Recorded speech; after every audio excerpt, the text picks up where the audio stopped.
Hello, everybody. How'd you do? I hope you can all hear me. I have been just to let you know that normally you would have Mara doing the introduction on this webinar. However, Mara is off adventuring around the world. In fact, right now she's on an aeroplane coming back from Vietnam back to her home. So she's not able to be here for this webinar. So I will be introducing it and conducting the Q&A after the webinar as well. I trust you can all hear me and everything's okay with that. So yeah, because it's a webinar, just to let you know that I won't be able to hear you or see you during the webinar. Okay, so the next time I'll hear from you really will be during the Q&A after the tour. So for those of you who have attended webinars that I have conducted, thank you very much for coming back. I hope you're all well. My name's George. I'm a tour director and I've worked with Mara several times on several tours in real life, and also I've done a few of these webinars in the past few years.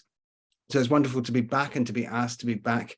I'm going to be talking about, it's a hugely general subject that I'm talking about, but I'm talking about the culture of Britain. And when I say Britain, actually what I'm going to be talking about is the United Kingdom, which, as I'm sure you know, is Northern Ireland, Scotland, Wales, and England. And even some of those countries are going to be underrepresented. So I apologize in advance if I skimp over the part of the United Kingdom that you want to hear about, or there's some writer or artist or musician that I don't mention. We have the Q&A afterwards, so please by all means ask me anything that I've missed out in the Q&A, and if I can, I will answer it. Even if I can't, I will endeavor to answer it. Yeah, I'm going to launch into it straight off. I mean, I've already done a tour. I've done various tours for Mara that have covered some of the ground we'll be talking about, but this is more of a general cultural tour of Britain. So when we talk about the cultural legacy of the United Kingdom, obviously there are major contributors such as Shakespeare, who you can see on this slide here, and other people we're going to be hearing about today, you know, the Beatles more recently.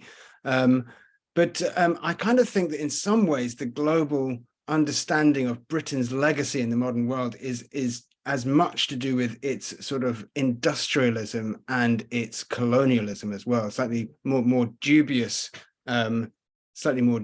legacies, you could say, for the British Isles. However, you know, a lot of our cultural contributions have sort of gone hand in hand with both those things, and it sort of played a large part in it. And I think to start us off on this tour, I'm going to start off with a very important king in the history of culture in the United Kingdom. And oh, hang on. That's this guy, James I of England. James I of England, as you can see, 1566 to 1625. He was a Scottish king. He was James VI of Scotland. He was the son of Mary, Queen of Scots, and he became the king of England because Queen Elizabeth, Mary's cousin, died without any children. So James became the first Scottish Stuart king of England.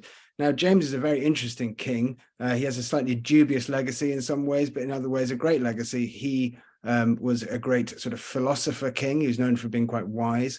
He was a patron of Shakespeare.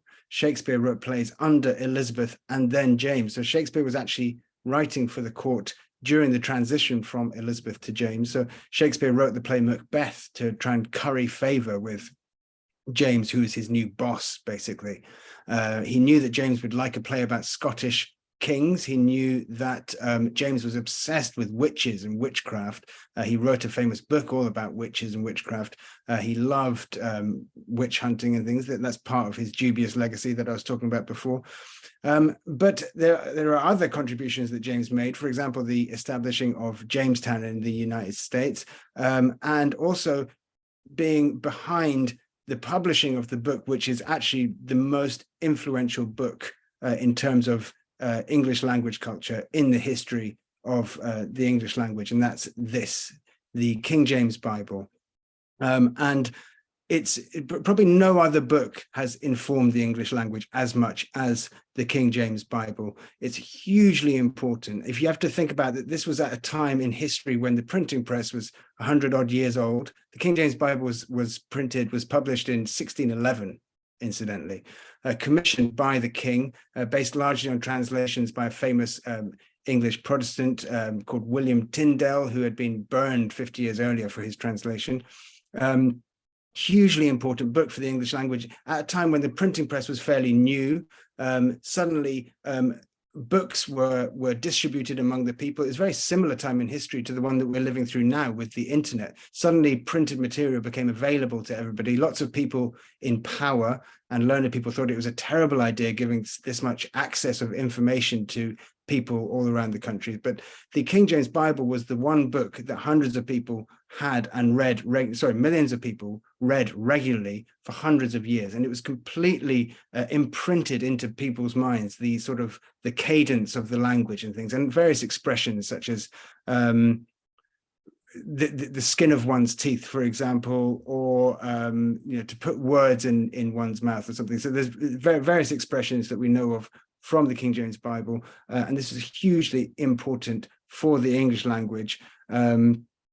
But the other thing about James, which is useful for this presentation, is he takes us to our first destination, because it's because of James that we have the Northern Ireland as part of the United Kingdom, because Ireland was always a majority Catholic country, still is.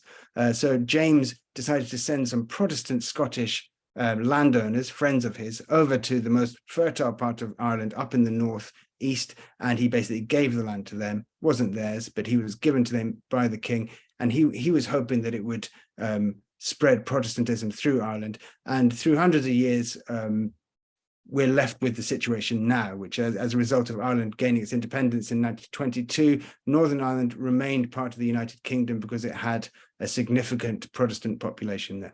So I'm not going to get too into the politics of Northern Ireland because we'd be here all day. Also, I know my colleague Lewis did a very good online tour for Mara all about Northern Ireland and the Troubles, so you can watch that if you're interested, because we're going to be talking about the culture of Northern Ireland. We're going to start off here in Belfast, which is the main city in Northern Ireland, famous for many things, including the building of the Titanic. It was a famous boat building area. When you visit Belfast, you can visit the Titanic Centre, which is this building here, which is a very fun sort of interactive visitor centre, all about Belfast and the building of the Titanic. Also, Belfast is also very famous for sectarian violence. It was where a lot of what we call the Troubles started. The Troubles was this period of history where the English army occupied Northern Ireland, and there was a lot of fighting between Protestant and Catholic communities within Belfast, and a lot of mutual antagonizing of communities as well. For example, using murals and walls like this one. This is one featuring IRA martyrs in a Catholic area, and then conversely, this would be one in a Protestant area with members of the Ulster Defence Unit. They were the Protestant paramilitary group. Anyway, in East Belfast, in a Protestant part of town, was where our first artist was born. That's this guy, Van Morrison. Lots of groups that I work with, I always play Van Morrison when I'm in Northern Ireland. Lots of them don't realise that he was Irish, but he was. He's Protestant from Belfast.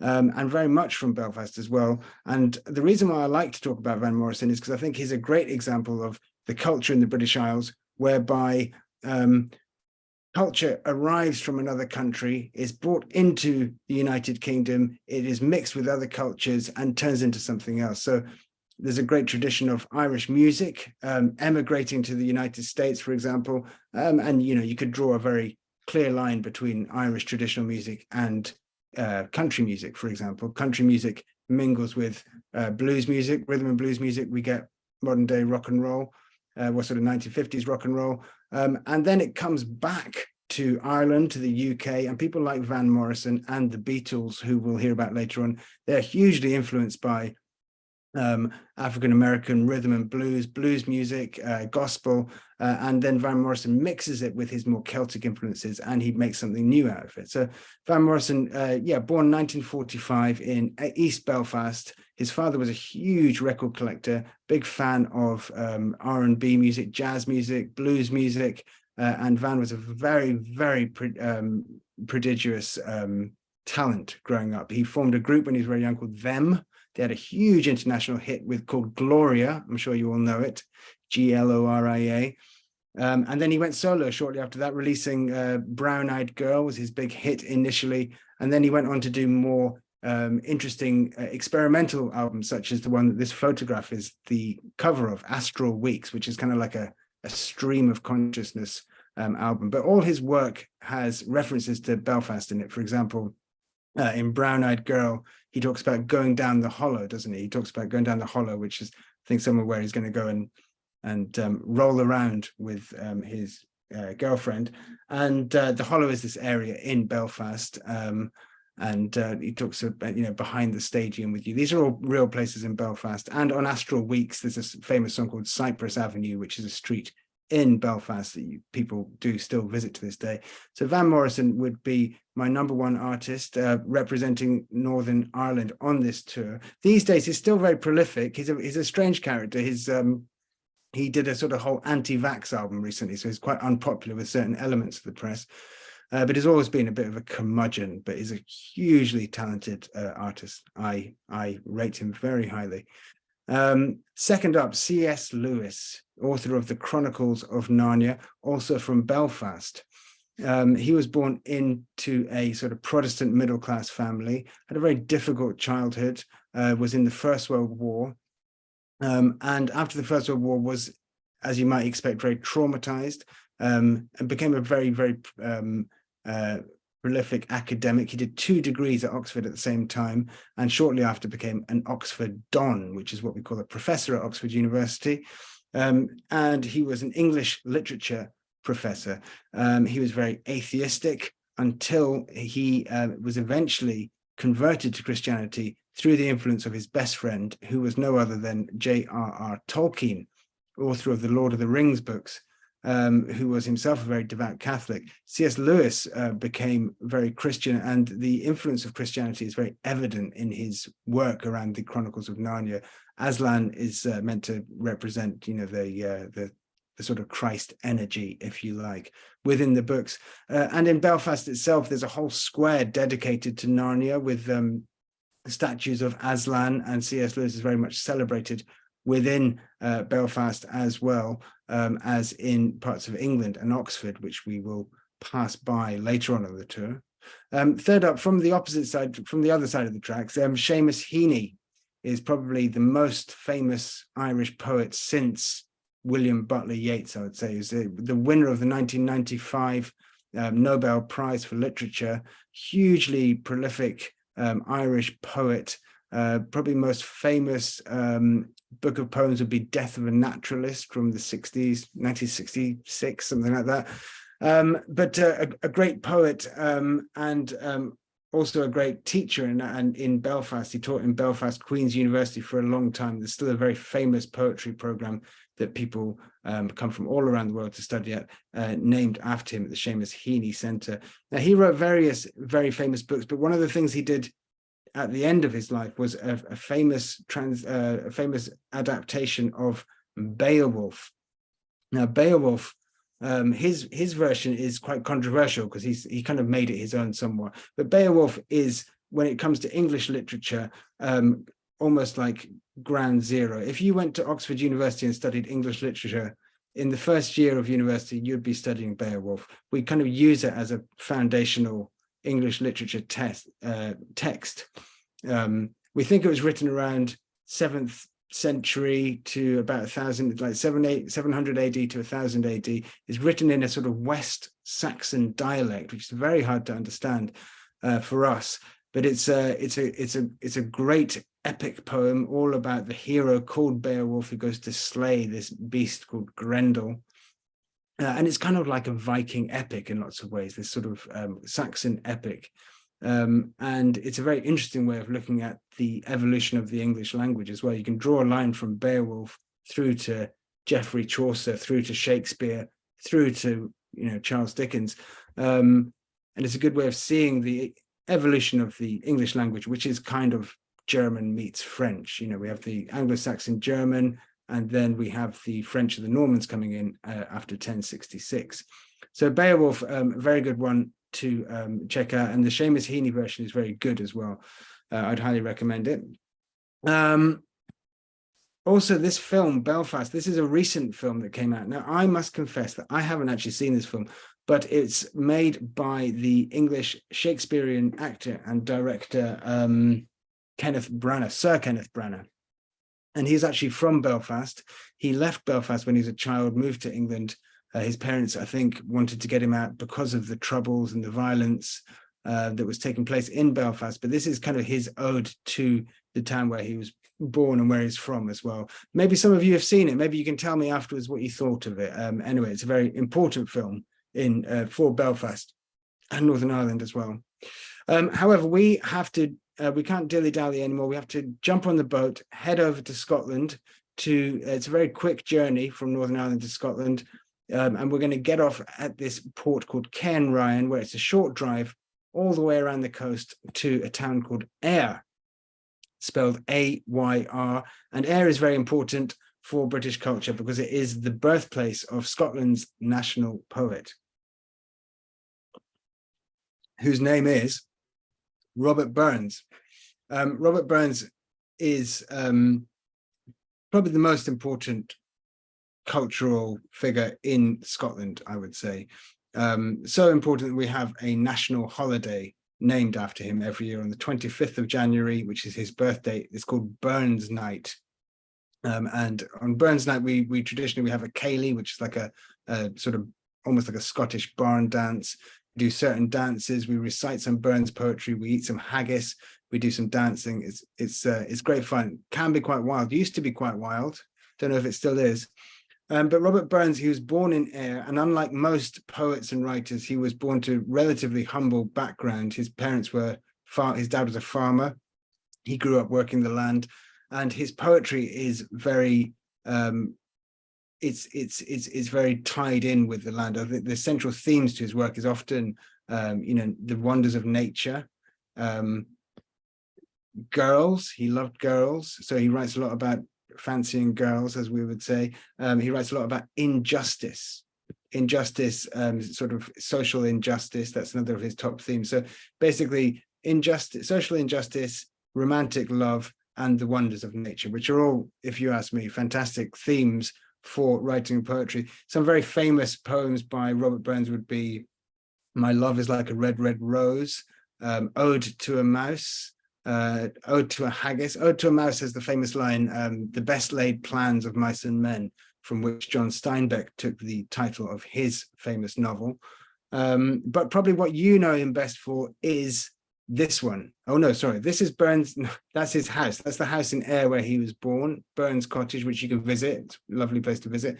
But the song that you will know him best for is this, "Auld Lang Syne." And this is a good example of the dialect that Burns wrote his poetry in, which we call Scots. And it is a specific dialect. It's not English, it's Scots. It's a language unto itself. But if you can read English, there's a good chance you'll be able to make some sense of it. So for example, "Auld Lang Syne" means old long since. So roughly translates as times long past, as it says here, days of yore, that sort of thing. So "Auld Lang Syne" is a song that I think North Americans tend to sing at New Year's Eve, right? We sing it at the end of ceilidhs. Generally, we all hold hands, then we march into the middle of the room and we trash the room. It's a kind of like a riotous song often for us in Scotland. But yeah, wonderful song and very sentimental as well. But yeah, great song and probably his best known song. It must be pointed out that a lot of Burns's poetry was written as songs. He was a songwriter as much as he was a poet. His poems have chord charts underneath them, often the earliest transcripts. So he intended them to be songs. yeah. So Robert Burns, he died relatively young, I'm afraid to say. He was fond of the drink, led a relatively stressful existence, and also we think that probably the sort of backbreaking agricultural work that he had to endure during his upbringing probably contributed to his poor health and sort of early death, sadly, but definitely celebrated as Scotland's great national poet from Ayr on the west coast. But we're going to be heading east to where Robert Burns himself moved as a young man when he became a celebrated poet. We're going to be going to this is Burns Night. This is the 25th of January. This is a ceilidh. This is what we call a ceilidh, like a Scottish barn dance. These guys are doing a dance called Strip the Willow, which is probably the most fun of all the dances. And as I say, we're going to be going to Edinburgh on the east coast, which is the capital of Scotland, and also one of the most beautiful cities in the British Isles, if not the world. It's also my hometown. It's where I was brought up anyway, so I am overly fond of it. But it's also known as the Athens of the North. It's very famous for being a very beautiful city, as you can see from this view from Calton Hill in Edinburgh, looking up towards Edinburgh Castle on the right and the Edinburgh's medieval old town there. It's also called the Athens of the North because it has a huge literary tradition. At one time, it was the height of Enlightenment thinking. Philosophers like David Hume, economists like Adam Smith, who wrote The Wealth of Nations, all were at the sort of in the higher echelons of Edinburgh society at one time. Also very famous for literature. These are more photographs of Edinburgh here. This is Victoria Street, very beautiful street in the centre of Edinburgh. But Edinburgh, as well as being very beautiful, also is sometimes quite creepy as well. It's most of the time it's not sunny. Most of the time it's quite wet and cloudy, and a lot of the time it looks a bit more like this. And one of our best writers, one of our best loved writers, was more influenced by Stevenson, who's from Edinburgh, very famous for writing Treasure Island, Kidnapped, but probably his most famous, in some ways, his most influential novella was called The Strange Case of Dr. Jekyll and Mr. Hyde, very much based on an Edinburgh character called Deacon Brodie. It was kind of a book it's kind of almost about the sort of dichotomy of good and evil within the human. You know, he's almost talking about the subconscious. Mr. Hyde was almost like Dr. Jekyll's subconscious that Dr. Jekyll wasn't aware of. So he's kind of preceding sort of Freudian psychoanalytic thought there with this sort of tale of the subconscious. I think it was published in 1886 or sometime around then, so very ahead of the game with that novella, and quite a creepy novel as well. Other very, very famous author from Edinburgh, who I'm sure you all know of, probably the most famous author of the last 50 years, I would say, this one here, J.K. Rowling, who moved to Edinburgh as a young woman. She was actually born in, I think, around Exeter in southwest England, and moved to Edinburgh as a young single mother, getting away from a sort of abusive relationship. She came to Edinburgh and had already had the sort of foundations of this story about a boy wizard who went to a magical boarding school, and she ended up writing the first Harry Potter book whilst she was in relative poverty in Edinburgh, going around various coffee shops, so the legend goes. I happened to be in Edinburgh at the time, and I know somebody that I know eventually married her sister, so I know that she did actually write a lot of the first book in this cafe. There he is, Harry Potter, in this cafe in Edinburgh on Nicholson Street. It's now called Spoon, or it was a few years ago. It might have changed hands again, but it used to be called Nicholson's, and that was owned by somebody who is married to her sister. So she wrote a lot of it in this cafe, the first book anyway, because she was allowed to sit around there all day without being charged too much for cups of tea. So everywhere you go around Edinburgh these days, you see Harry Potter walking tours, people claiming this was the inspiration for Diagon Alley, that was the inspiration for, Hogwarts. But she herself has said none of it is true. It all came from her imagination. So yes, when you're in Edinburgh and people tell you certain things were the inspiration for things in Harry Potter. We have it from her herself. Now that it's not true. Victoria Street, lots of people say this one here is the inspiration for Diagon Alley, but she says it's not the case. So that's Harry Potter, probably the biggest literary phenomenon of the last 50 years, I'd say, and very intricately tied to Edinburgh. I would say certainly influenced by the kind of the architecture in Edinburgh, even if not directly. Films about Edinburgh, very important, I would say. This one here, The Prime of Miss Jean Brodie. If you ask me, this is the best film about Edinburgh that I can think of. It's based on a book by a brilliant writer called Muriel Spark. She was from Edinburgh as well. And The Prime of Miss Jean Brodie, it was made into a film with Maggie Smith, Dame Maggie Smith, which I highly recommend. However, I would warn you, it is a little bit disturbing, not like in a sort of gory way, more in a sort of psychological way, but it's a fantastic movie from the 60s, and you get lovely scenery of Edinburgh as well, and also you get to listen to a very authentic South Edinburgh accent, because Miss Brodie is a very posh teacher, and she talks like that in a very posh Edinburgh accent, which is how posh people from Edinburgh talk. So that's a great film. The book is also great, but the film is equally great, and it's quicker to consume. Another famous Edinburgh movie, very different to this one, would be this, Trainspotting from the 90s, based on the book by Edinburgh author Irvine Welsh about drug addicts in an area of Edinburgh called Leith, which is to the north of Edinburgh, which is historically the Catholic working class area of Edinburgh. Well, it's not about drug addicts. It's about sort of wild young people, some of whom take drugs habitually. But it's a good movie if any of you have seen it. But yeah, and I think they made a sequel as well, didn't they? So we have to charge on through this literary tour of the United Kingdom, and we're going to be heading straight down to Liverpool. I think you probably know why. But as we drive down to Liverpool, we're going to be passing various areas I'm going to tell you about as we pass through them on the bus. We're going to be driving through the Lake District, very famous for its connections with the Lake Poets, also a very beautiful area. Lake Poets, here he is, left William Wordsworth, his sister Dorothy in the middle, and Samuel Taylor Coleridge on the right. Very famous poets.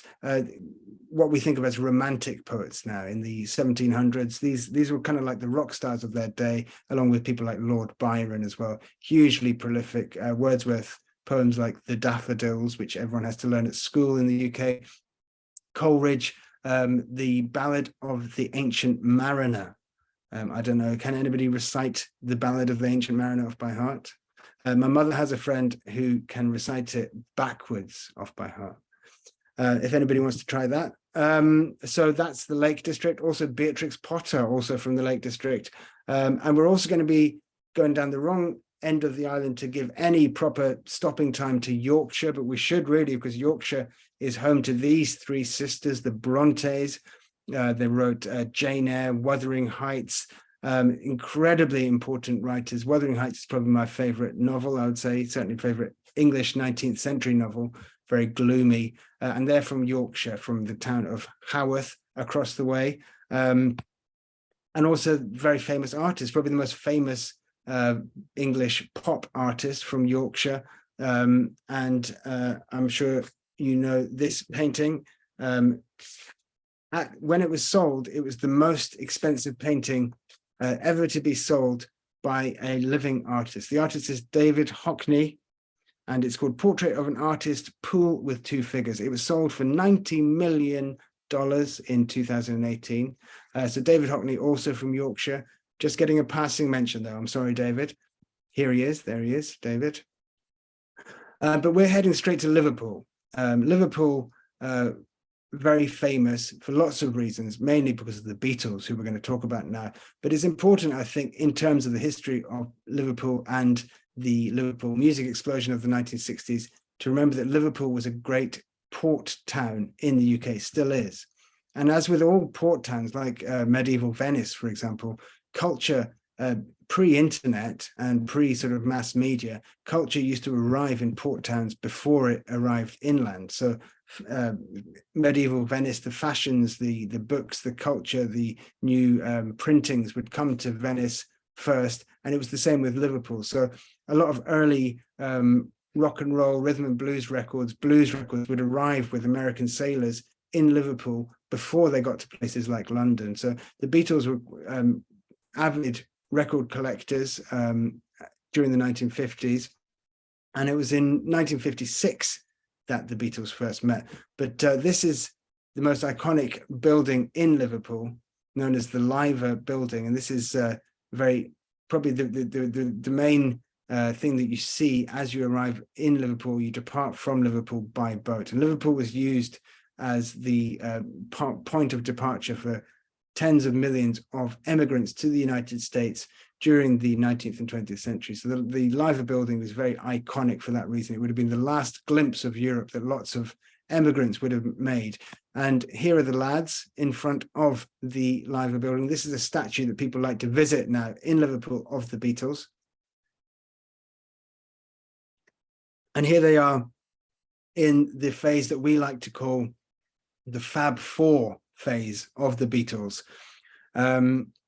Left to right, we have Paul McCartney, John Lennon, Ringo Starr, George Harrison. Who's your favorite? That's what I want to know. Ringo was not an original member. The original drummer was Pete Best. Ringo was pinched from a local group called Rory, Storm and the Hurricanes. But really, when you look at them, these uniforms and these haircuts, this was the ideas of their manager, Brian Epstein, who was a local businessman in Liverpool. And really, to understand the phenomenon of the Beatles, there's various factors at play. So number one is image. You know, they were one of the first bands who were meticulously packaged, partly by Brian Epstein. So the matching haircuts, the matching suits, it was one of the first sort of manufactured products. They were kind of like a product of sorts, in the same way that people would market, you know, One Direction or one of those bands today. But on top of that, they also had some of the best songwriting. They had two of the best songwriters in the history of music. They had John Lennon and Paul McCartney. They used to write together. They wrote over 200 songs together. Later on, George Harrison started writing a few more songs as well. But really, Lennon and McCartney were this ferocious and competitive songwriting team. On top of that, we had it was a time when studio recording technology was just coming into its own. So they were a very experimental recording band as well, and later on in their career went on to make very experimental records. So we have experimentation, we have good looks and good packaging, and we have exceptional songwriting, and really they are just an incredible and very original sounding rock group, probably the most important rock group of the 20th century, dare I say. I mean, so much of their influence was from rhythm and blues music, but also they introduced lots of other elements, for example, like English traditional music hall. So a lot of the Paul McCartney songs were very much like sort of jaunty English music hall songs, you know, sort of over the da, that sort of thing. And also just straight up Western classical influences as well, like the song Blackbird is pretty much just pure Johann Sebastian Bach. So you had all these different European and American influences coming together, and they created this amazing alchemy. When you go to Liverpool today, the thing you want to do is visit the Cavern Club. Here's the Beatles playing in the Cavern Club. They played hundreds and hundreds of gigs here when they were making a name for themselves. You can see the effect they're having on these young women here on the left. And there's George Harrison pretending to be Chuck Berry. So the Cavern Club is the #1 place to visit when you go to Liverpool on a Beatles tour, as these people are here on the right. This Cavern Club, where it is today, is not actually exactly the same place as the 1960s Cavern Club. The 1960s Cavern Club was flooded, and they opened another one just down the road. But it is done up like the 1960s Cavern Club, and it is in the same network of caves, essentially, on Matthew Street. I would warn you, if you do go to Liverpool, Matthew Street can be quite wild on a Saturday night. I recently sent a group there, and they came back as white as sheets. It's quite a wild place to be on a Saturday night. So that's the Cavern Club. The other thing you want to do if you're visiting Liverpool on a Beatles quest is go on a magical mystery tour. You drive all around Liverpool and you see many places connected to the Beatles. You can see Penny Lane, Strawberry Fields, which was a local Salvation Army centre next to John Lennon's house, and also the houses, the childhood homes of Paul and John. This is the house John grew up in, his aunt Mimi's house, known as Mendips, now owned by the National Trust. So yeah, it's very interesting going to Liverpool and seeing all these places very tied in with their music. And here they are later on in their career when they got a bit more hairy and a bit more experimental. They broke up in 1970. They stopped playing live in 66 because they couldn't hear themselves with all the screaming. And then in 1970 they split up and they went their own ways, made solo records, and very tragically, two of them were actually assassinated. Very tragically, John Lennon was shot in New York. George Harrison was attacked in his home and died shortly after. But Paul and Ringo we still have with us, Sir Paul, I should call him. Yeah, greatest band of the 20th century, I would say. Although you're welcome to dispute me if you wish. So next up, we're going to head into the Midlands to get closer to the other big contender, I would say, in cultural British tour. The Midlands, as you might imagine, is the part of England between the north and the south. So London, Bristol, etc. That's the south. The north is Yorkshire, Liverpool, Manchester, and in between we have the Midlands. And the main city in the Midlands is Birmingham, a very industrial city, home of J.R.R. Tolkien, who we heard about earlier on. Tolkien was from Birmingham and watched Birmingham become increasingly industrialized during his childhood. Many people think that this is the sort of metaphor for Mordor in his books, this sort of encroaching dark satanic mills, as Blake would call them, of industry as it crept up upon him. He was also he was a professor of Anglo-Saxon at Oxford University. He was a great expert on many extinct Saxon and Norse dialects. Nobody knew more than him. And a lot of this went into his work in The Lord of the Rings and The Hobbit. Also very devout Catholic, a great expert on runes, on ancient Norse runes as well. So very, very, very clever and very interesting guy from Birmingham. The other thing that Birmingham is famous for is the birthplace of heavy metal. Hang on, there it is. Black Sabbath, Judas Priest, Led Zeppelin, well, half of Led Zeppelin, John Bonham and not Jimmy Page, Robert Plant were from Birmingham. And so it has a great tradition of very heavy rock music. Fans of heavy rock and heavy metal are always going to Birmingham on pilgrimages, basically. Black Sabbath, the guitarist, cut the top of his finger off in an industrial saw accident and had to basically tune down the string of his guitar so he could still play it with his damaged finger, thus creating the detuned heavy metal sound, or so they say. So that another important aspect of British culture, heavy metal. You're welcome. But just south of Birmingham is the town that we're really in the Midlands to go and visit, and that's this little town here, very English-looking town called Stratford upon Avon, home of William Shakespeare, indisputably the most important English playwright, poet, author, really of history. And before Shakespeare's time, which, as I said earlier on, it's around the same time as the King James Bible, England wasn't a big contender culturally. Italy and France, they were the big contenders culturally. England was a bit of a cultural backwater, as it could be argued we're becoming again, although some people might not like me saying that. Yeah, at the time, so Shakespeare was really the time that the English language was coming into its own, and Shakespeare, as with the King James Bible, invented many, many phrases and words in the English language.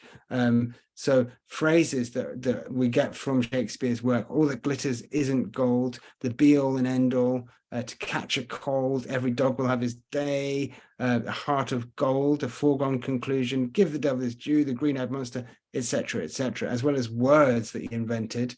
These are actually, there's thousands of words invented by Shakespeare for his plays that we still use every day. But Shakespeare, yeah, he wrote 38 plays that we know of. generally divided into history plays, tragedies, and comedies. I'm sure I don't need to list them all to you. The most famous ones, Midsummer Night's Dream, Romeo and Juliet, Macbeth, Hamlet, Othello, Julius Caesar. Incredible plays, and he's really an amazing artist because his plays work on so many different levels. There's the sort of narrative level where it tells a story. There's also what we would call the sort of anagogical aspect to them, which is the spiritual basis of the work. There's very important spiritual messages about meaning and mankind, and sort of spiritual meaning within his works. Again, the Sigmund Freud said that everything uncovered by psychoanalysis in the 19th and 20th centuries had been covered in the plays of Shakespeare as well. So he was an incredibly important, very, very clever person. So clever, in fact, that lots of people dispute that he wrote all the plays, and there's all sorts of conspiracy theories about who wrote them and how he wouldn't have been able to write them. I couldn't comment on any of them. One conspiracy that I do have a bit of time for with Shakespeare is that at the time that Shakespeare was alive, his was the first generation that would have lived under a Protestant king, queen, as opposed to under Catholicism. So it's very likely that Shakespeare's parents were closet Catholics, as a lot of people were, and that possibly Shakespeare himself was actually a closet Catholic during his lifetime. And there's all sorts of metaphors towards this throughout his work. There's various books have been written about this. We don't really know about it, but it's an interesting theory. And certainly his father was persecuted by the crown, by Elizabeth, and he was quite a big character in Stratford-upon-Avon. He was a local merchant, a moneylender, a councillor, and he made gloves and various other things, but he was always quite often getting into trouble with the law. So Shakespeare grew up with quite a powerful and slightly dangerous father figure in a house in Stratford-upon-Avon. When we visit Stratford-upon-Avon, we would visit this house. This is called Anne Hathaway's cottage. Anne Hathaway was Shakespeare's wife. He met her when he was a teenager. She was about 10 years older than him. And they had some children together, 3 children together. And he did the honorable thing that all young fathers and husbands do, is he ran away to London to become an actor, leaving them to look after themselves. And he became an actor in London. There's many years we don't really know what he was doing, but he became an actor. He started acting in the King's Company, which was the Royal Theatre Company, and then he started writing soon after that. And then his plays became more and more celebrated, and he ended up having his own theatre. And he became not only a great player, but a very successful businessman and entrepreneur as well. Very clever, very rich. When we think about artists and writers, we have this sort of cliche about the struggling artist, in writing poetry in his attic, sort of dying of starvation and things. Shakespeare wasn't like that. He was very, very commercially minded. He was writing for profit. He was writing to please people, for an audience. He wasn't doing it. It wasn't art for art's sake, as people like to say. He was very switched on. He knew what he was doing. Very, very great artist. And if he was alive today, I'm pretty sure he'd be writing for TV, for Netflix or one of those, HBO or something like that, probably HBO. But this is the other building we would visit in Stratford-upon-Avon. This is the Shakespeare birthplace. It was the house that he was born in, that he lived in with his parents. And it's today a museum that you can visit in Stratford-upon-Avon, which is a very good visit. And also down by the River Avon, in Stratford, is the Royal Shakespeare Company theatre, where you can go and watch the Royal Shakespeare Company. Many famous actors today started off in the Royal Shakespeare Company, Benedict Cumberbatch, those sorts of people, which is in Stratford-upon-Avon as well. And if you walk along the river, just to the left, you can visit Trinity Church, where Shakespeare is buried. This is his grave. Within the church that you can visit if you get there in the daytime. And there next to him is the wife of poor old Anne Hathaway, his wife. Famously, Shakespeare, when he died, he left Anne Hathaway in his will for her. He was a very wealthy man at the time. In his will, he left his wife their double bed. That was his gift to her in the inheritance. Although in those days, a bed was worth quite a lot of money, so it wasn't a bad inheritance for poor old Anne. We are now going to be making a dash to London, but we're going to be going past a few parts first. First, we're going to go into Wales very quickly. Anyone Welsh watching, I apologize because I'm not going to do justice to the amazing cultural contribution of Wales. Wales, in many ways, is kind of the most authentically British part of the British Isles, because as the Anglo-Saxons and Normans came in from the east, the original Britons were pushed to the west. So a lot of the poetry and songs and culture that we get in Wales would actually be the most authentically British culture. One of the earliest poems that we have from Wales is this, the E Gododin, which is an old, again, probably around 700 AD, maybe a little bit later, poem about some Welsh warriors who go to modern day Edinburgh, my hometown, where we just were, and they feast in the castle in Edinburgh for up to a year, and then they go out and fight a battle, and then they all die, and that's the end of the poem. But it's a very famous swashbuckling, heroic poem, all about these early times. And it's one of the, again, as with Beowulf, one of the earliest texts in the country in Welsh, E Gododin. Fast forwarding a bit, Welsh culturally, Dylan Thomas, a fantastic poet who wrote Under Milk Wood, Do Not Go Gentle Into That Night, and a Child's Christmas in Wales, which is, I mean, he's one of the most fantastic poets. He sadly died very young. He was quite wild. He died in New York. Bob Dylan named himself after Dylan Thomas. If you haven't read any Dylan Thomas, I recommend you read Under Milk Wood. It's or you can actually listen to the original. It was written as a radio play, which you can listen to on YouTube. Fantastic, Dylan Thomas.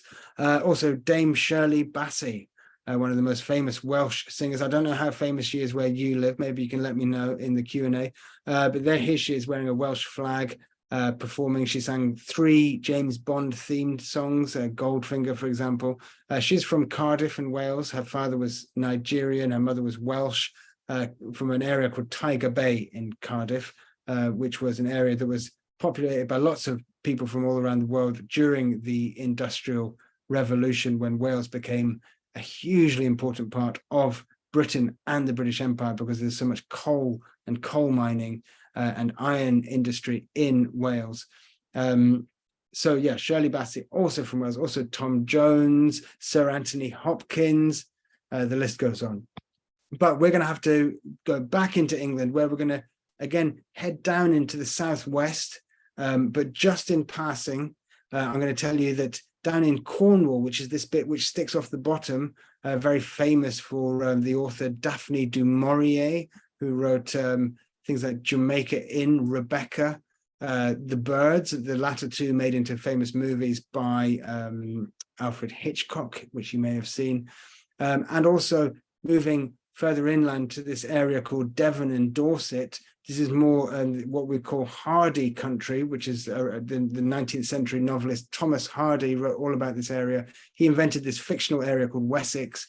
I don't know if any of you have read any Thomas Hardy, but it is some of the most depressing literature you could ever get your hands on. If you're into depressing literature, you've got to check out Jude the Obscure, Tess of the D'Urbervilles, Far from the Madding Crowd. They're all pretty bleak, but also very, very well written, very poetic. Thomas Hardy was a very successful poet latterly in his life. He was also an architect, great guy all around. Stonehenge, we're going to be driving past. Stonehenge, probably the oldest work of art, oldest famous work of art in the British Isles. Was it a work of art? Well, it was kind of like a theatre crossed with a church, crossed with a town hall, crossed with a clock, crossed with a calendar. It was all these things at once. So yes, it was a work of art, you could say. It's from around 3000 BC, roughly speaking, from the Neolithic period, the latter period of the Stone Age, and a great work of art to behold as you drive through the southwest of England on our way to London. passing the town of Salisbury and down to our south, this area known as Hampshire, home to Jane Austen, who I know many of you will love.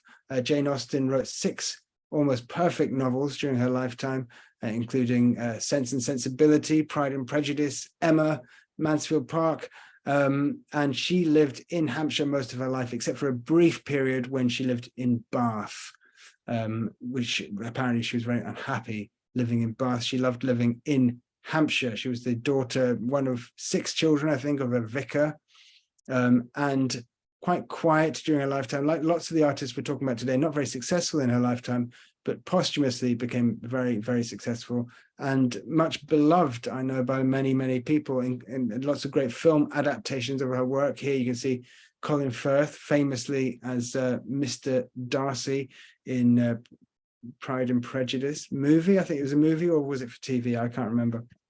But yes, Jane Austen, 6 almost perfect novels from Hampshire. But now we've managed to make it back into the capital, where we're going to be finishing off. And London, I could talk for days about London and culture, because it's the capital city. It's where everybody ended up. Okay, so we talked about the Beatles earlier on. They started in Liverpool, they moved to London. Here's the famous front cover of Abbey Road. It's not the front cover, actually. This is the alternative photograph from the photo sessions for the front cover of Abbey Road, the final album by the Beatles. Abbey Road was the EMI recording studios in North London, and they just did an impromptu photo session one day whilst they were recording there. Abbey Road, wonderful album, if you all know it. Songs like Here Comes the Sun, but also the last album they ever made. So this, a lot of their work they did in London, as well as competitors like the Rolling Stones, the Kinks, etc. Also, Shakespeare lived in London. He moved to London. That's where he made his success, and he ended up having his own theatre here, the Globe. We nowadays have a Globe Theatre in London, but it's a reproduction of what the original Globe Theatre would have been like. No electricity, no lights. It's very authentic 16th century theatre. You can get very cheap tickets to go and stand in the crowd for £5. You can go and stand for 3 hours watching a Shakespeare play in the pouring rain, potentially freezing cold, not understanding a word of what's going on. Fantastic. That's how we like to have fun. That's what these poor school children are about to have to go and do. But London and art, this is a very famous artist called William Hogarth. And William, I'm going to be jumping all over the place a little bit because London is huge and the history of London is huge. So I'm just going to be touching on a few things. But William Hogarth is probably the great documenter of 1700s London, at a time when obviously we didn't have photographs or film. Hogarth we get a lot of what we know about what London was like during this very decadent time from the paintings of Hogarth, and they're quite racy, they're quite bawdy and decadent and a bit depraved in some ways. This one is called The Rake's Progress, and all of Hogarth's pictures were very you could call him sort of quite a realistic artist. He sort of drew paintings of London society at that time. And as you can see, this is a very debauched scene taking place here. But if you're interested in sort of debauched historical London, Hogarth is where you go to witness what it looked like in the 1700s. But really the artist, I mean, I could talk about any manner of people, but the artist I think that I feel represents London the best is this guy, William Blake, 1757 to 1827. Very important time in history. It was industrialization was upon us. London was expanding enormously. William Blake was very much from London. He was born in Soho, relatively humble origins. His father made clothes. He was born in Soho. He lived in London all his life, except for 2 years when he went to the South Coast. But he was generally in London all his life. He wasn't successful in his lifetime at all. He struggled a lot. But he was an incredible person. He was very mystical. He was a visionary as well as an artist and a poet. He regularly communicated with angels and God. He talks about how he met God for the first time when he was 4 years old. There's a famous anecdote from when he was 7 and he was walking in an area called Peckham and he saw the trees were filled with angels. And he was a very esoteric guy, very religious, very Christian, but very anti the church. So he was very anti the Church of England, the Catholic Church. He was very spiritual, very Christian, very into the Bible, but he's doing it his way. He was a great follower of the Swedish sort of esoteric Emanuel Swedenborg, if you know who that is.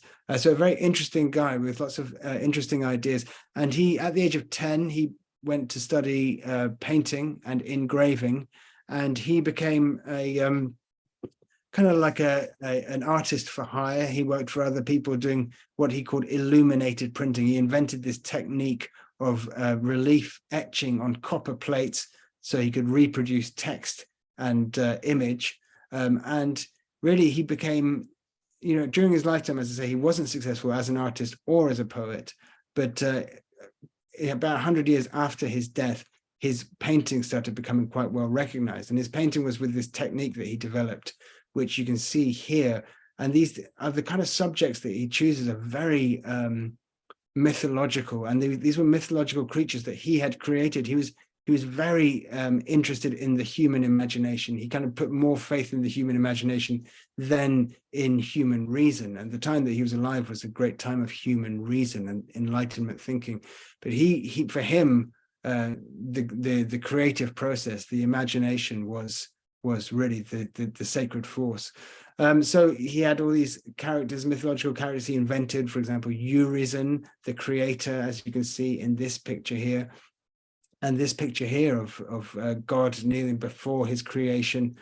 So a very interesting guy. But also latterly, he's actually become more famous as a poet. And a lot of his poems he published in books with illustrations that he published at enormous cost to himself and hardly sold any copies during his lifetime. Very famous poem by him called The Tiger. Tiger, tiger, burning bright in the forests of the night. What immortal hand or eye could frame thy fearful symmetry? I don't know if you guys know that poem. It's very famous over here in the UK. And you can see here on the left, this is from the original book that he published. And it's from this book called Songs of Innocence, Songs of Experience. As you can see, this is the front cover of that book, Songs of Innocence and of Experience, showing the two contrary states of the human soul. And the other poem that he's written that is now probably, in some ways, it's kind of like the unofficial British national anthem, is based on a Blake poem called Jerusalem. It was set to music by a composer called Parry during the early 20th century, and it's now, you hear it almost as often as you hear our official national anthem, which is God Save the Queen King, as it happens at the minute. But Jerusalem by William Blake it's based on this story that Jesus visited England with the guy called Joseph of Arimathea. So it's talking about whether Jesus visited England or not, and did those feet in ancient time walk upon England's mountain green, and was the Holy Lamb of God on England's pleasant pastures seen. If you don't know the song, look it up after this, because it's a beautiful song and it's very, very stirring. And yeah, William Blake he's kind of become probably almost just beneath Shakespeare now in sort of representing British culture. And he was a very, very unusual guy. And as with Shakespeare, really, his work represents this meeting of the material and the spiritual. You know, the spiritual component of his work is very alive, very, very palpable and tangible in his work. You can see here, was Jerusalem builded here among these dark satanic mills? So he's kind of talking about industry and the arrival of kind of, in some ways, modernity and rationalism and industrialization. So anyway, and that's the sort of thing that Shakespeare was also writing about. So fantastic poet, artist, and visionary as well, William Blake. Other quick mentions just before we finish: in London, the famous director Alfred Hitchcock, from just down the road from me, Leytonstone in East London, one of the greatest directors of the 20th century, but probably the most famous Hollywood personality of the 20th century, possibly, along with Marilyn Monroe, would be this guy, Charlie Chaplin, also from London, from Lambeth, from a very, very, very poor background, very rough upbringing he had, and very much from London, although he got out as quick as he could and moved over to Hollywood, became a huge movie star and director, producer, studio owner. Charlie Chaplin, also from London. And David Bowie from Brixton in South London, the late David Bowie, very prolific recording artist, as well as many others. Who haven't we mentioned? Henry Purcell, the great English Baroque composer of the 1600s. You may know his music from the movie Clockwork Orange, the funeral march of Queen Mary, Dido's Lament. So many that I haven't had time to mention, but hopefully lots of you are going to remind me now during the Q&A of things that I haven't spoken of, or questions that you may have that I can answer you about. Just incidentally, just before we finish, when you come to London and you're on the cultural trail, all our museums are free, so you can come and visit all the modern art you wish to see in the world. Here at the Tate Modern, it's completely free and open to all. What's great about free museums is there's no pressure to see everything. You can just wander in, wander out, wander around for 10 minutes, go and get a cup of tea. There's no pressure. So that's the Tate Modern, where all contemporary art is. The National Gallery in Trafalgar Square, where we have all the old art, the art of the masters, the old Italian masters, Van Gogh, Raphael, Leonardo da Vinci, etc. It's all there. It's completely free as well. So the V&A, the Museum of Art, and so the Museum of Design and Textiles, also fantastic. So you must do them when you come to London. But I think, yes, that's it for now. And thank you very much for coming along and listening to me again. Thank you very much to Mara in absentia for organizing it. I think I'm going to go to the Q&A now. So I'm just going to click on the Q&A thing, and then here we go. Okay. Okay. Helen, I'm sorry for being 15 minutes late. Can we have access to the recording afterwards? Yes, you can. It's going to be posted on, this is important, thank you for reminding me, it's going to be posted on YouTube, I believe. However, it's only going to go on tomorrow because Mara's going to put it on herself and she's not back until late tonight. So it will be online from tomorrow. Anonymous attendee, you don't have much of an accent. Is that because you were educated somewhere else? It's because I am special and unique. No, I was brought up in Edinburgh from 7 till 17. My dad is English, my mum's Irish. I moved to London when I was 17. I've been there ever since. So I've got a pretty Londony accent, but I have got slight Scottish isms within it. But yeah, I was educated all over the place. So yeah, I'm a special, complicated case. What about Ian Rankin? Yes, very good. Chantal, Ian Rankin from Edinburgh, famous detective novels, all set in and around Edinburgh. I haven't read much Ian Rankin, but I know there's also TV series, I think, of it. The Inspector Rebus books, I believe they're called. Toby Shulman, I thought George Harrison died of cancer. I was very surprised to hear that he was assassinated in his home. Okay, he wasn't assassinated, he was attacked. You can look this up. He was attacked, but he died shortly afterwards. But it was due to complications because of the attack. Carol, without producer George Martin, would the Beatles have had the same success? It's a good question. Possibly not. George Martin brought a lot of sort of high classical production values with him. So, you know, big orchestral arrangements. George Martin, but also the engineers as well in Abbey Studios were geniuses as well. So yes, George Martin, but also the various recording engineers at that time who were kind of like scientists, really. Carol, did Shakespeare appear in his own plays? Yes, it's thought he did appear in some of the early plays, yes. I can't give you exact details, I'm afraid, because the whole thing is rather undocumented, but yeah, it's believed that he did.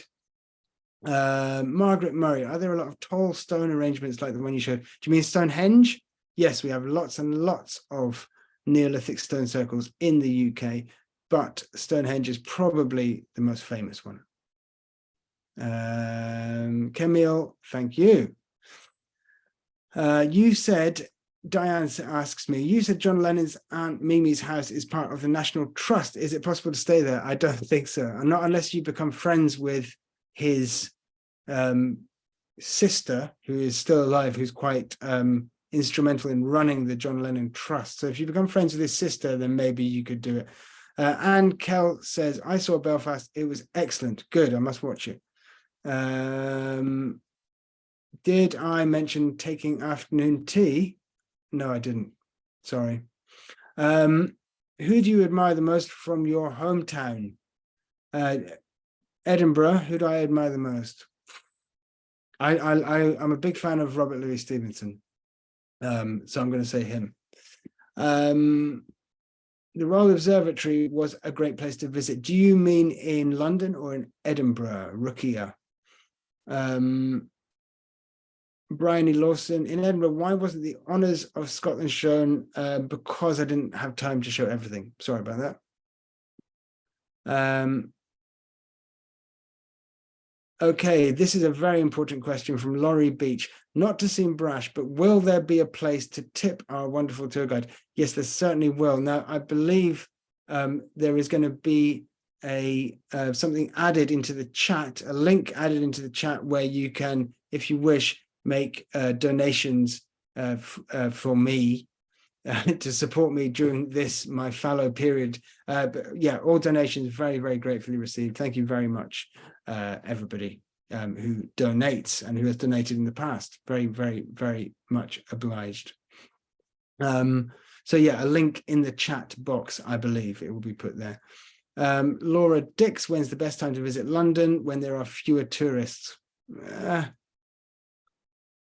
I would say the best time to visit London, I would say, would be spring, early summer. There's going to be quite a lot of tourists there, but the weather's not great. So I would say spring, maybe autumn as well, maybe like September. September's okay as well. So maybe sort of May, September, I think would be my recommendations. Christian, how about a few words about Charles Dickens? Yes. Charles Dickens from Kent, from London, very tough background, was a journalist, then became an author, had to work very hard because, you know, he didn't have any wealthy parents to fall back on. Oliver Twist, Nicholas Nickleby, Great Expectations, Tale of Two Cities. I did talk about Charles Dickens at length in a previous tour that I did about Victorian London. That's why I didn't focus on him much this time, but I believe that tour is up online as well if you want to watch that more, if you want to see more about Dickens. But yes, I love Dickens. Diana Lennon, thank you very much. Joan, favorite Beatle, George Harrison. Not a question, just wanted to mention Sir Arthur Conan Doyle. Yes, from Edinburgh and work based in London. Yes, so very, very good. Yes, Sir Arthur Conan Doyle, also from Edinburgh. Should have mentioned him. Thank you for reminding me. Joan. Karen, thank you. Faith, thank you very much. Great. Thanks, Faith and Caleb. No Doctor Who mentioned. Sorry about that. I told you I was going to miss stuff out. I'm very sorry. Leslie, thank you very much.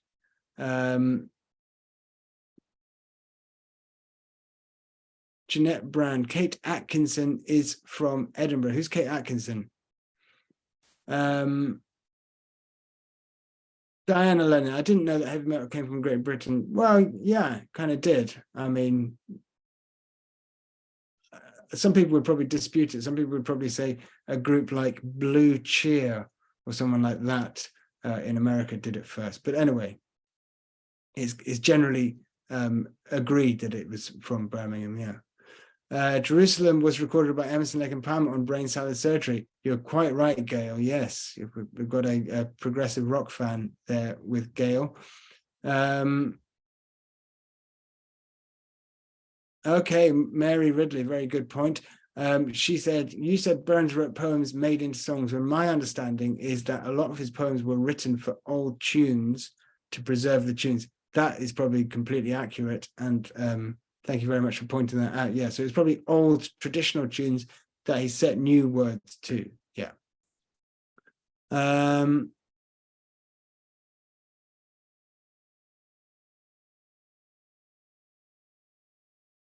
Leicester, anonymous attendee. I was born in Leicester. Any cultural significance in this city? Leicester. There definitely will be, yes, but I can't think of anything right now. But yeah, there certainly will be in Leicester. Let me think about that. Why did you not mention James Joyce as an Irish author? Very good question. And the answer is because he is from Dublin, which is in the Republic of Ireland. And I was just limiting myself to talking about people associated with Northern Ireland, which is officially part of the United Kingdom. Chad, Harrison died of lung cancer. Okay, fair enough. Nancy Gregg, I have Welsh heritage and my aunt was Hitchcock's secretary before he became famous and successful. Question, if the museums are free, how do they earn income? They earn income from the taxpayer. People like me, I pay tax and then the tax goes to the museums because we think that it's very important that people can access culture and museums for the sake of self-education. So yeah, museums, things like that are free in the UK. Okay, so lots of people disputing my claim about George Harrison dying as a result of the attack in his house. He did die of cancer, but it was quite soon after the attack, and I was led to believe that it was related to the attack, but I could be wrong. Maybe you're all right. I apologize if I'm wrong. Elise Richter saw Belfast and thought it was great. Thank you. Diane, how can I listen to this again as I had to take a call and missed a lot? Mara is going to upload it to YouTube tomorrow, 8:10. So I've got another 10 minutes for Q&A, by the way, like 5 to 10 minutes. Where is Adele from? From London. She's from Tottenham in North London. Erin, happy early Robbie Burns Day. I'm Scottish, so I'm going to be celebrating with neeps, without neeps, just mashed potatoes and haggis. You should have some neeps as well. Neeps are turnips, by the way, everybody. Chad says, Bonham was in Led Zeppelin, not Sabbath. I'm sure that I said Bonham was in Led Zeppelin, didn't I? Our internet blinked out for a bit, so you might have mentioned Sherlock Holmes when I was out. I didn't mention him, but again, I did mention him in the Victorian London tour that I did before, so that's probably why I didn't mention it. Kathy highly recommends Belfast, says it has a lot of heart. Bonnie says, my first video, enjoyed, thank you, will join others, thank you very much. What about Mary Poppins movie? Yeah, I should have talked about Mary Poppins. I mean, I'll talk about the book, not the movie, the book by Polly Travers, but no, I didn't mention it, I apologize.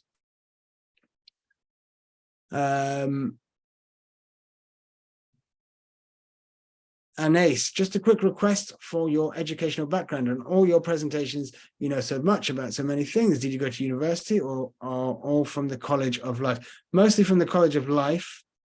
I guess I did go to university a long time ago. Yeah, I guess I'm interested in stuff, and things that I'm interested in, I learn about. So yeah, it's mostly I learn by myself. In the UK, is there any place that Oliver Cromwell lived in? Yes, there certainly is. Oliver Cromwell was from a place called Ely, spelled E-L-Y, in Cambridgeshire, very near the town of Cambridge. So that's where he originated from. He also obviously lived in London for a long time when he was the leader of the country.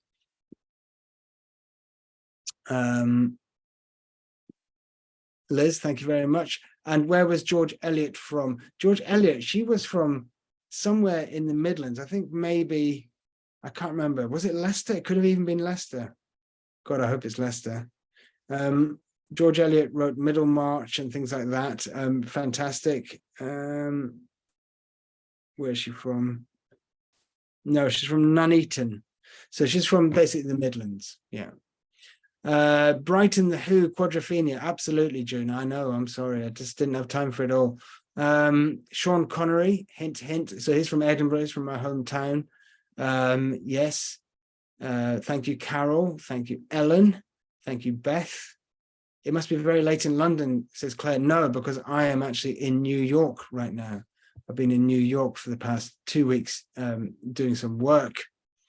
So yeah, I'm coming at you on East Coast time. Do you do a sightseeing tour for younger viewers? Me and my mother attended and absolutely loved your tour. Caleb, yes. What do you mean, a virtual tour? You know, you could do, well, why don't you email Mara, who organizes these tours, and she would, if she thought it was feasible, she would try and make it happen. Mara usually sends out an email tomorrow with the way in which we can tip as well, says Judith Ann McIntyre. I believe she will. Mara is very, very efficient human being. So yes, she'll probably send out an email tomorrow as well. Thank you. Donna says, will you do other tours? I would love to.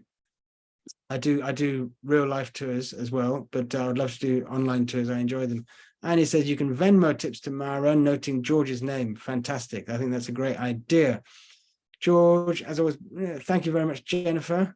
Oh, Port Merion and the iconic cult series, The Prisoner. I should have done. I'm so sorry. Couldn't fit it all in. Again, to promote my previous work, I did a tour of Wales and Cornwall, and I did mention Port Merion and The Prisoner during that one. Susan says, would it surprise you to know we read Beowulf in 8th grade English literature class? Robert Louis Stevenson too. Well, very high, highbrow school you must have gone to, Susan. Anne says, most of the classics you mentioned, Jane Eyre, Far From Mad and Crowd, and many more were in my high school readings. I'm English, but my schooling was mostly in Canada, and we got all of them back in the 70s, 80s. Not sure about now. The first time I should go see Stonehenge, but for meditative beauty, go see the Avebury stones, which are older. Completely correct, Tommy. Yes. Yes. Avebury is incredible. Yeah. I did a virtual tour for Mara, all about Neolithic Britain and stone circles. I talked about Avebury during that. So you can watch that if you're interested. Any comments on the planned coronation? None whatsoever. None whatsoever. I honestly don't even know where it is. I'm afraid I don't really keep up with the royals very much. Anne says she was in London in September. Good weather, not crowded. Lorna is going to be in Edinburgh and London this July. I hope you have a wonderful time. Okay, I am actually going to have to end the Q&A now. I'm very, very sorry. A few people are asking me about the tipping. So I think, as it was pointed out, I think that Mara is going to send you an email tomorrow, hopefully reminding you that you can, if you wish, tip through her. You can tip me through her. If you do, thank you very, very much. Hamilton Walker says, what about a band called Queen? I know. I'm sorry. I left them out. No mention of Kate Bush. I know. I'm so sorry, Gail. I'm so sorry. I mean, these are all people that I love. But yes, didn't have time for it all. I was trying to keep it balanced as well. But yeah, listen, everybody, thank you so much for attending. And I hope you all, I hope to see you all again. God bless. Bye-bye.